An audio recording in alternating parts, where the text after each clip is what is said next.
السلام علیکم.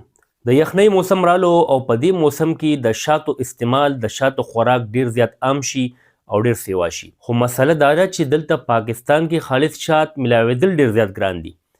اول خو کوشش کوئ چې د ښه برانډ شات اخلئ. چې ښه برانډ وي، ښه کمپني وي، نو د هغې شات کې ممکن نه چې خالص وي. یا د داسې دکاندار نه شات اخلئ چې د هغه ګیر چاپیره امیج چې کوم دی هغه ښه وي، یعنې دیانتداره مشهور وي. که چېرې تاسو شات واخلئ او تاسو ته اندازه نه وي چې یاره دا خالص دي او که نه دي، نو یو څو ټوټکې زه تاسو ته ښیم چې دا تاسو اپلای کوئ، دا تاسو وکئ، د دې ازمیښت وکئ، نو انشاءالله تاسو ته به اندازه بیا وشي چې یاره دا شات چې کوم ما اخیستي یا د زه استعمالوم دا خالص دي او که نه. دا ټوټکې تاسو ځان سره نوټ کئ. په لومبي نمبر چې کومه ټوټکه ده هغه داسې ده چې 1 ګیلاس اوبو کې به یو څو قطرې شات واچوئ. هغه قطرې که سلامتې په خپل ځای پاتې شوي لږ ساعت دپاره او په مزه حل شوي، نو بیا خالص شات دي. خو که نه سمدستي یا لږ ساعت پس زر قطرې لاندې کېناستې اوبو کې یا زر حل شولې، نو دا شات نه دي، چینی یا شکر ده. دویمه ټوټکه داسې ده چې د شاتو یو قطره به په کاغذ باندې واچوئ او هغه کاغذ به لږ پترس کوئ چې لږ غوندې معمولي پترس شي، نو که دا قطره نیغ په نیغه ځمکې ته لاړه پرېوته د کاغذ نه، نو دا شات خالص دي.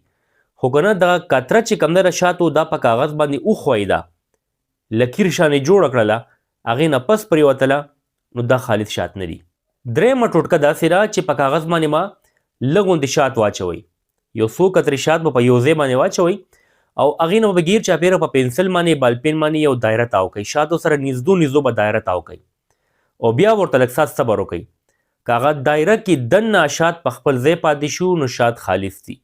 خو که نه هغه دایرې لمده کړله یا هغه دایرې نه بار ووتل، هغه شات خواره شول، نو دغه شات خالص نه دي. څلورمه ټوټکه داسې ده چې شات د ډوډۍ په ټوکړه باندې ولګوئ او هغه ټوکړه چې کوم د ډوډۍ ده هغه به یو سپي ته واچوئ. که چېرې سپي هغه ډوډۍ وخوړله، نو دغه شات خالص نه دي.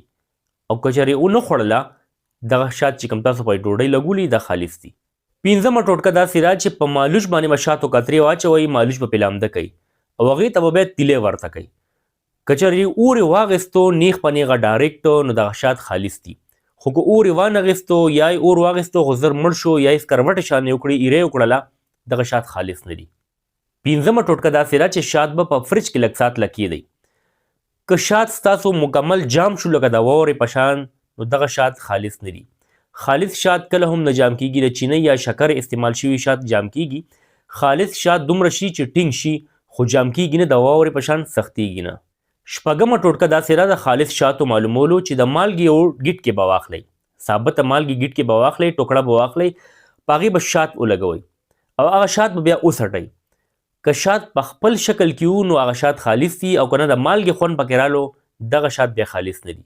بل د خلکو ذهن کې دا سوالي د شاتو باره کې چې کوم شات استعمال بهتر وي، نرو مچو که د غټو مچو، د بیرې شات یا د نورو میوو د ګلونو چې کوم شات وي د هغې. په دې کې هیڅ فرق نشته. احادیث کې چې کوم ذکر راغلی شاتو باره کې، هغه د ټولو شاتو باره کې دی.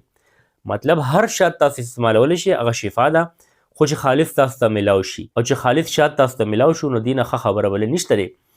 امید دی ستاسو به دا ویډیو خوښه شوي وي. داسې معلوماتي ویډیوز کتلو لپاره زما چینل ډاکټر شبیر پښتو خامخا سبسکرایب کړئ. ډېره مننه. الله حافظ.